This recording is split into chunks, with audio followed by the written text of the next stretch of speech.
এইখন Exter walk around এবাৰ চাওক এক্সটাৰখন ইণ্টেৰিয়ৰ পৰাও দেখুৱাই দি আছোঁ মুন্না দা এইখনৰ ডিটেইলছ কওক 2023 ৰ এক্সটাৰ খুব ধুনীয়া হৈ আছে দাদা SX model 40-45 kilometre driven 6,95,000 steering mounted কণ্ট্ৰলছো আছে এইখনত নেক্সট অডি এখন আছে অডি A4 ফ্ৰণ্টৰ পৰা এবাৰ চাওক অডি A4 খন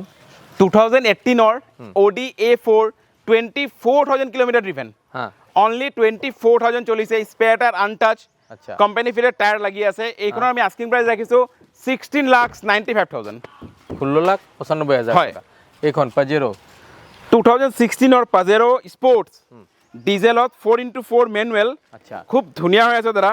আৰু মাত্ৰ 3-4 লাখ টকা ডাউন পেমেণ্ট দিলে লৈ যাব পাৰিব এইখনৰ আমি আস্কিং প্ৰাইচ ৰাখিছোঁ 12,45,000 এইখন ইনোভা ক্ৰিষ্টা 2021 ৰ ইনোভা ক্ৰিষ্টা 21 ডিচেম্বৰৰ ইনোভা ক্ৰিষ্টা 2.4 GX